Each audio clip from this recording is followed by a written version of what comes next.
All right, okay. So, again, current events for tomorrow. Real quick, our quiz is tomorrow, right? So everybody can find the resources here, the Booklet, the Quizlet. If we have time today, towards the end of class, we'll play a Booklet. But if not, you guys can play it on your own. Anyway, you just go to the vocab assignment and you can play the Quizlet and the Booklet there. All right? Okay. All right. So again, vocab has to be turned in before we take the test. So tomorrow, you have to turn that assignment in before you take the exam. As always, it's going to be a Google form. You just scan it, you're good to go. All right, here's your bell ringer for today.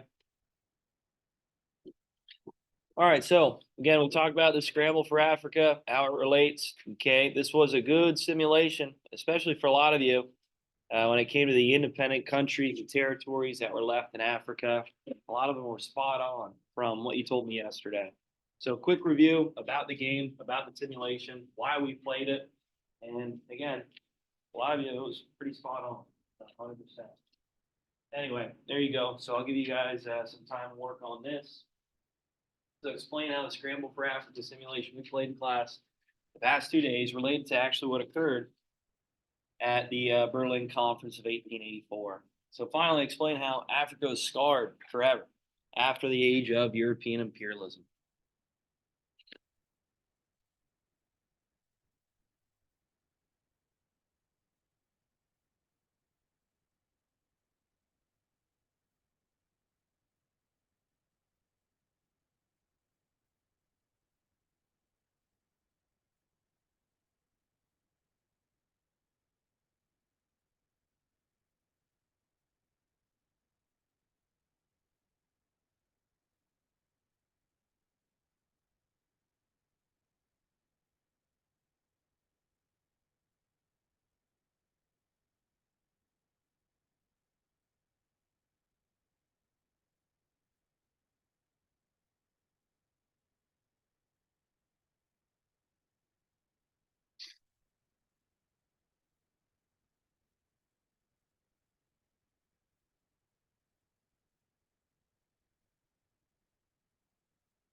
Give you guys another minute or so to finish up here.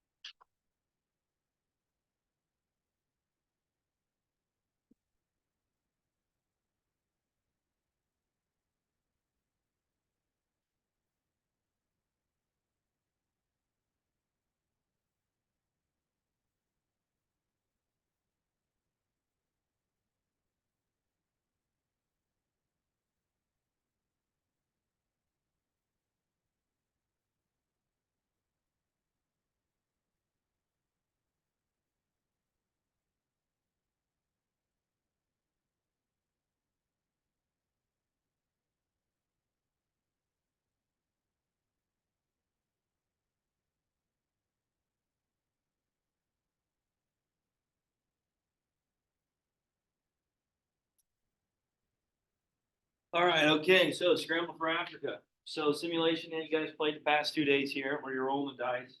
Yeah, it should have been fun, should have been something different. Anyway, how did it work? How did it simulate what actually happened with the Berlin Conference? The Berlin Conference held in Berlin, what? What country? How would you know that?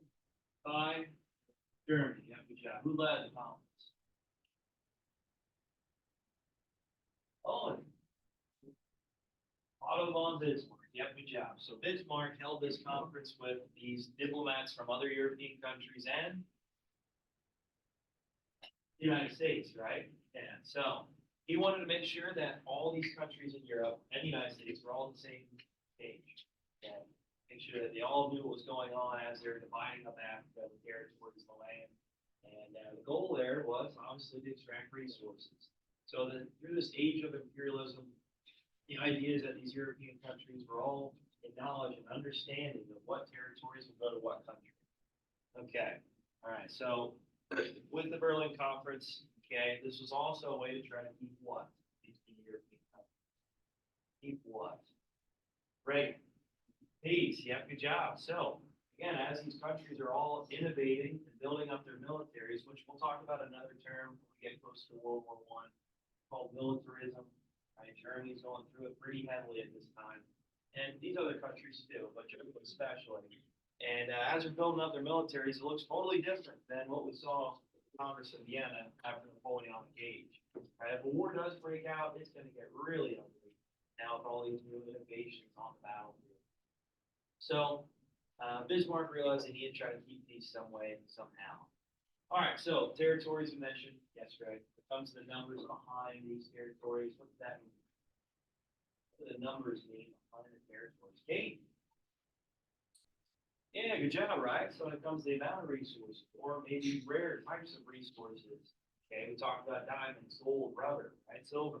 All right, a lot of these resources here found in Africa that the European countries wanted to apply to their own marketplaces, apply to their own industries, factories, right, to grow.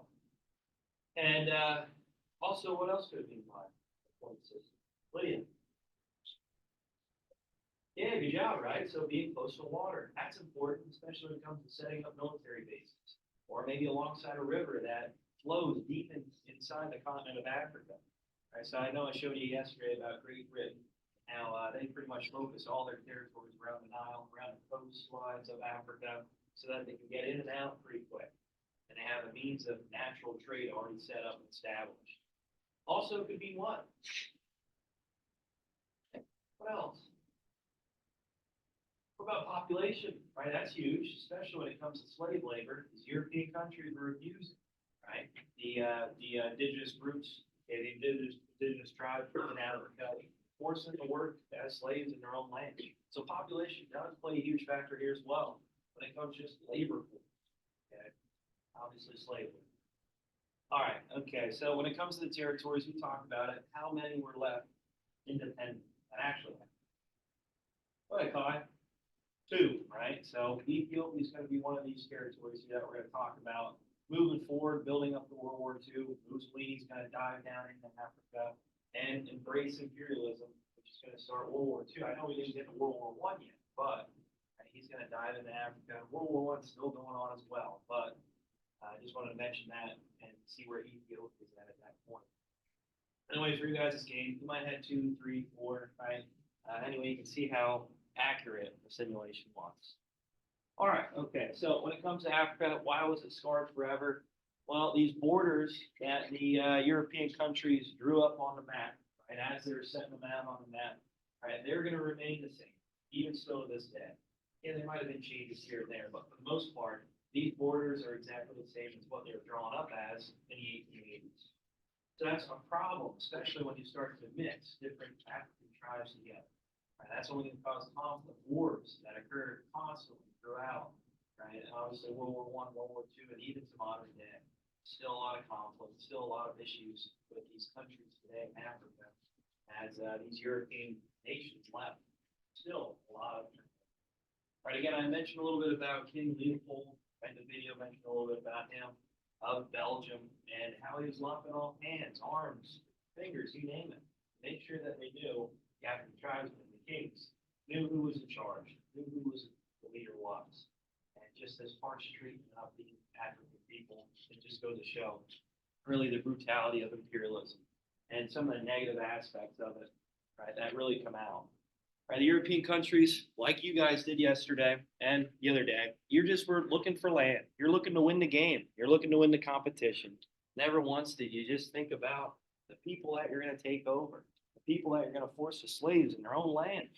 Oh, geez, all you guys want to do is win. So that's something to think about. Something to think about. All right, so here are your terms. This is the last of the terms. So when you're finished, you can just turn them in.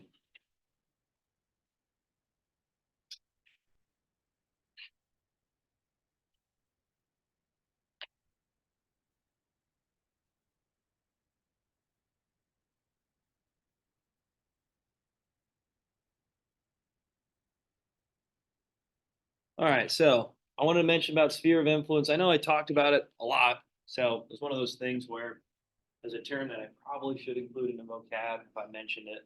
So sphere of influence, just so everybody knows what that means. And I got the Suez Canal, the Opium Wars, and Boxer Rebellion. So now we're moving more towards Asia.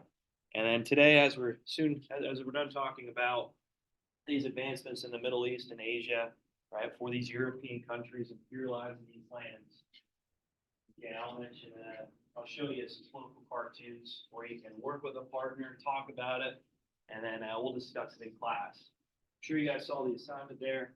As long as we have a good discussion, as long as people are participating, I'll give a good grade for you guys as we move into the end of the chapter. Okay? All right. There you go.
Bless you.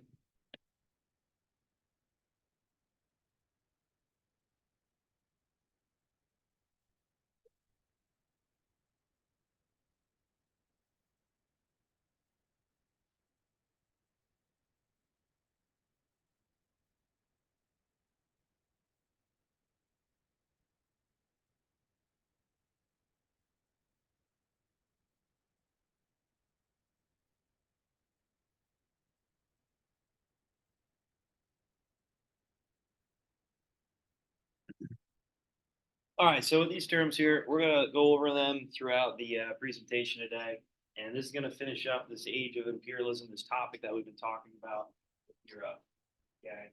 So I know I'm backtracking a little bit when I talk about the Opium Wars, but this carries on into two set of wars that last a pretty long time in China. Right. Anyway, we'll mention about that here now. So we finish up talking about the scramble for Africa. So obviously by 1914, the start of World War One, this is what it will look like. And when you look at the map today of Africa, when you look at the countries, they're pretty darn similar, right? Yeah, it changed a little bit here and there, but for the most part, this is what it looks like today.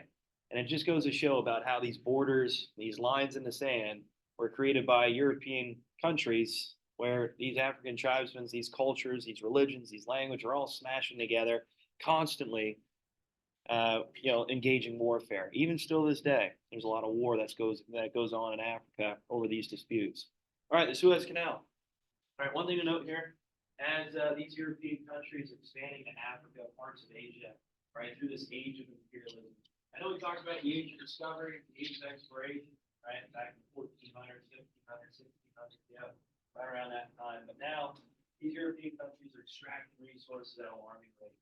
Why? Because of industrialization. Because these new industrial markets, right, these new industrial factories that need these resources, these rare materials. So the goal here was for these European countries to connect, right? The Indian Ocean, well, to the Mediterranean Sea. So here you can see the Red Sea, obviously that's where they're going to try to find a way to try to bridge the gap here, try to find a way to dig out some soil, dig out some earth, connect the Mediterranean to the Red Sea. Just making shipment and shipping of goods and materials faster, quicker, and more efficient.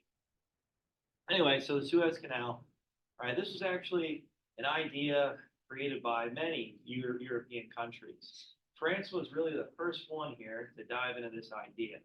So through the Napoleonic age and the French Revolution, even before it, well, the idea here for France was to control the means of transportation in the Mediterranean, and they had access of land in Egypt.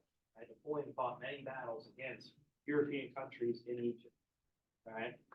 So for France, their goal is to try to create this canal, but it was very difficult to do, especially early on here in the late 1700s, early 1800s. Well, as industrialization kicked off then, well, this goal here, this objective to connect the Red Sea to the Mediterranean Sea, it didn't seem too impossible, right? It's still going to take a long time. It's still going to take a lot of labor, a lot of deaths even to try to create this canal. But as industrialization took hold, well, now they had the products, right? They had the means to create this canal. All right, so with France here, they were the ones kind of undertaking the job, the opportunity here to create this canal. Eventually, though, we'll mention about it. England's going to be the one that takes it over. England's going to be the country that takes this land and will eventually control the Suez Canal. Anyway, as you can see here up on the map, right, before when you think about trade with Asia, European countries had to go all the way around the continent. Now you can make it a little bit easier, right? That is a lot quicker, a lot faster means of transportation. And getting goods back and forth pretty quick. All right, when you think about the trade, even still to this day, there's about $1 trillion worth of goods, materials, and products that flow through the Suez Canal every year. So 1 trillion, that's a lot. So about a third of the transportation of goods to Europe from, let's say, these Asian markets, right? It travels through the Suez Canal. Anyway, so how long is it? About 120 miles, right? So that connects again the Mediterranean to the Red Sea. And there's a lot of conflict still to this day over the Suez Canal, right? So you think about the crisis in the 1950s as there's a lot of tensions right after World War II. The Egyptians wanted control of it, which rightfully so. There's a lot of money going through there, right? And Britain controlled it, right? So there was a Suez crisis right around the 1950s. It's in a popular song. You guys know that song? We didn't start the fire. Yeah. Okay. So it's in that song. Anyway, nowadays, right, when you think about this trade, not too long ago, just, well, 2 years ago, there's actually a ship that turned sideways and actually blocked the Suez Canal. Goods and materials prices jumped really high, right? Prices of these goods jumped really high because it's such a means of trade to these European countries. So once it gets blocked, that's going to affect marketplaces all around the world. So obviously that's an issue. And today, when you think about some of the concerns in the Mediterranean and moving into the Red Sea, right, there's a lot of issues with the Houthis, Hamas, right? Not really Hamas as much, but the Houthis especially. This terrorist organization that's backed by Iran, causing a lot of issues to shipments, causing a lot of problems of pirating, right? A lot of these shipping cargo ships, right? And really taking it to some of these marketplaces. So if goods and materials rising, it's only going to cause a problem. And this terrorist organization see an opportunity. As that war is raging on here, right, in the Middle East, so we know of Israel and Palestine. So the Houthis are doing a problem here right now. Anyway, Suez Canal, important for imperialism as these European countries. Well, as you can see, they forced these Egyptians to work, 120,000 workers. Many of them died, right? 120,000 of them died in the creation of this canal. This is going to prompt the United States to do something very similar, right? We'll create our own canal, right? Actually connecting the Atlantic Ocean and the Pacific Ocean right here. And one point is controlled by Colombia. We helped inspire an uprising and many rebels. We gave them this land and we created a canal there, which connects the Atlantic and Pacific Ocean. So trade through here will be controlled by the United States right around the early 1900s, right before World War I. So we'll do the same exact thing. So is this a form of imperialism? Yeah, it is. Right, we go into these lands, take it, and control the trade, and make a big sum of money off of it. Now, the Suez Canal is controlled by Egypt, right? The Panama Canal is controlled by Panama, right? These countries, with Great Britain, the United States, we just gave them up. That's something to think about with the control of trade and how that also lingers into imperialism. All right, so England also controlled India, right? Parts of Asia as well. When you look at China, we'll talk about that here soon with the Opium Wars. But India is known as England's crown jewel, right? Their crown jewel. Why? Because, well, the population is huge. Right? You can force many of these people work as slaves in their own land. And diamonds especially, was a big part of the mining process in India. England created a lot of money, a huge form of capital off of just this diamond mining, right? And this happening here in India. So that's why they call it their crown jewel. Okay, when we talk about World War I, well, a lot of the population in these lands, especially India, when you think about their population, it's huge, right? They're going to help fight the war, right? They're going to go to lands that they've never been before. They're going to go to places and fight enemies that they never even knew of. Why? Because, well, the mother country controls England. Pretty sad if you think about it. All right, so China, also these European countries dive into China. Why? Because they're not as adapted, they're not as innovative. They go through industrialization like these European countries. So not just England, but the United States, right? Not just the United States, but Germany, France, you name it, Japan even, are diving into these areas and controlling big swaths of land and extracting the resources there. Again, big population, you can force them to work as slaves in their own land. It's sad, it's unfortunate. Hong Kong, one thing I wanted to talk about that, Hong Kong will be controlled by Great Britain. They'll take that over in the 1840s after the first Opium War, and they'll give it back. Guess when? Guess when Hong Kong goes actually back to China? Anybody know? 1997. So it wasn't too long ago if you think about it.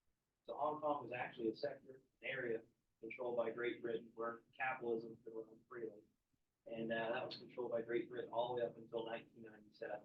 Since then, the Communist Party controls it, and it's a special economic zone. They call it an SEZ.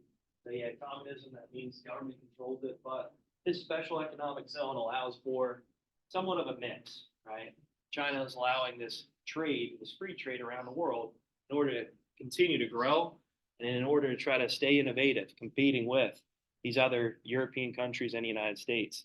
So they're not solely communistic, right? That's something to think about. All right, the Opium Wars. All right, the Opium Wars. So as these European countries are diving into China, one of the ugly side to this was that Great Britain did some awful tactics when controlling the population of the China.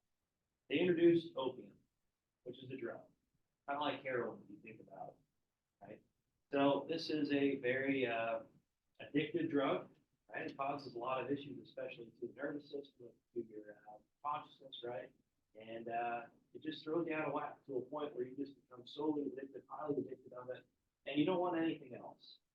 And when you think about the Chinese population under the Opium Wars, the British were coming in and they realized that the population was way too big to fight them, which they did fight them. They won a lot of battles, but they thought, hey, let's just try to fight them in a different way.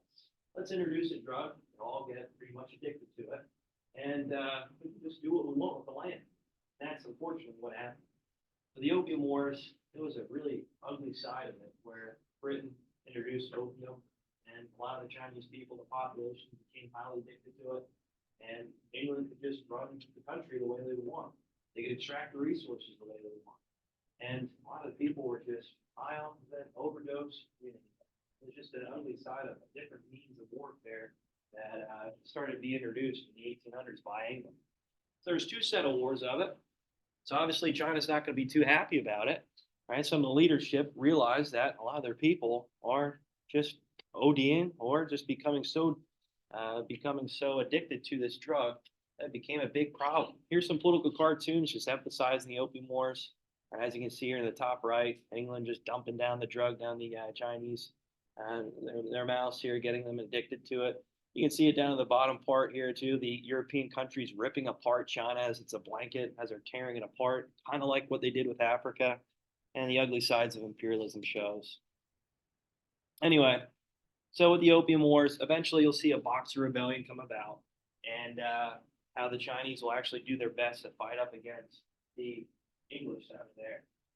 Their goal is to try to rid any European outside influence, anybody outside the Chinese borders from China. So that's what the Boxer Rebellion is.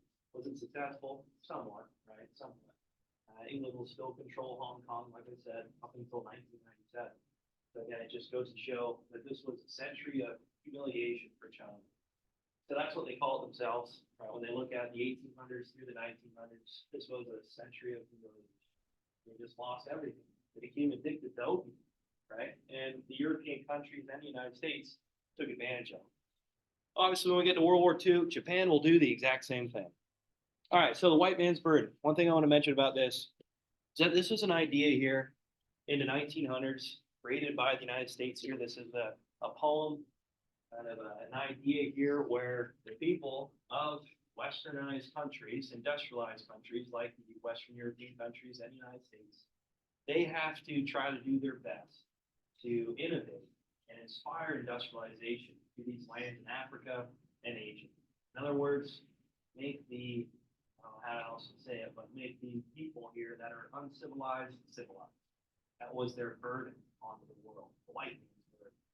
So this is something of a priority that these Western European countries and the United States need to do as they imperialize these lands. Right? They need to take them over. They need to spread their culture, spread their religion, spread industrialization to these lands that they're conquering, that they're taking over. Is it sad? Oh yeah, it's sad. Right? You can imagine these people's livelihood just ripped away from them to be forced to work, like I said, as slaves in their own land. And this was just the idea of the times. All these Western European countries embraced it. Again, pretty sad if you think about it. So you guys can read that on your own. It just goes to show exactly what the mindset of these European countries and the United States was at this time when it comes to imperialism, when it comes to expanding their influence, their sphere of influence, and that we're the ones that are supposed to civilize the people of Africa and Asia. All right, so political cartoons. So what I'd like you to do is just start with a partner as we roll through these political cartoons and just try to detail what's going on. And so you can just talk with someone next to you, say, hey, what's going on here in this picture? What's going on here in this political cartoon? And we'll talk about it. And then if you guys participate, I'll give you a grade. So that's what I have that assignment grade in there for. As long as you participate, as long as you guys go along here with the political cartoons, we'll be good to go. All right, go ahead. What's going on here?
All right, okay, what's going on here in this political cartoon? I don't know if we'll get through all of them here, but what do we got here? What do we got? Who'd like to share? Kate, is that a hand? I saw a hand there. What do you got? What people? Who are these people supposed to represent here? The royalty of, yeah, these European countries, right? Kai, something to add?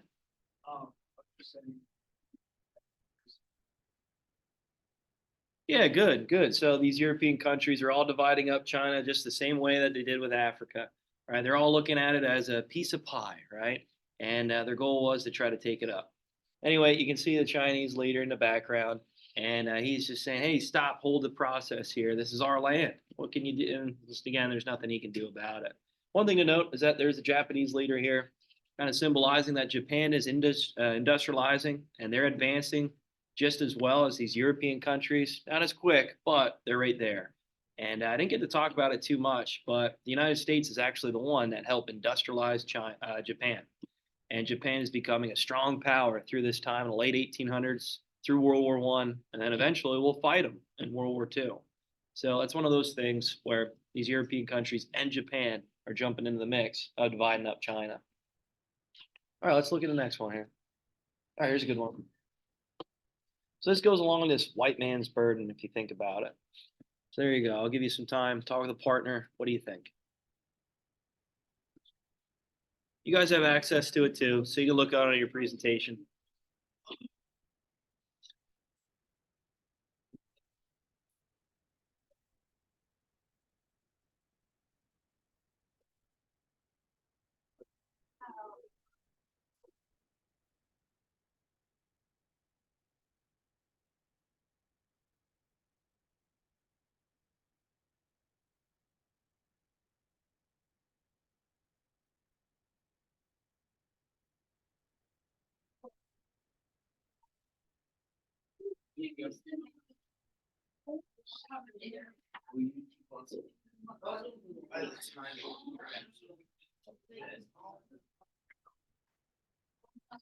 All right, okay, let's get to it here.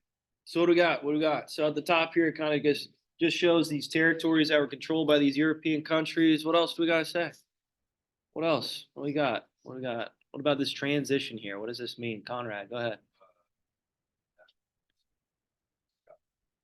Yeah, good job, right? So at one point here, when you think about the Philippines, you think about Puerto Rico, Cuba, Panama, Hawaii, this was all controlled at one point by Spain. And then after the Spanish American War, which I know we didn't get to talk about, but you guys will mention it down the line here in American history, the U.S. will take these territories from Spain. And through this white man's burden, right, it was our objective, our goal to try to civilize these territories, try to bring industrialization and modernization to these lands. And the before, right, and then you can clearly see the after, right, and how this industrialization, this culture that the U.S. is spreading to these lands is going to take effect and how this is going to bring modernization to these territories. Again, you can look at the time period, you can look at this age of imperialism and say, wow, I can't believe we did this. But I mean, in the time, this was accepted, especially with these European countries. All right, here's another one, last one. So there's more of Japan, and you can kind of see where we're leading here with World War II on the horizon. So what we got? What we got? Give you some time, 1 minute or so. This will be the last one we go over.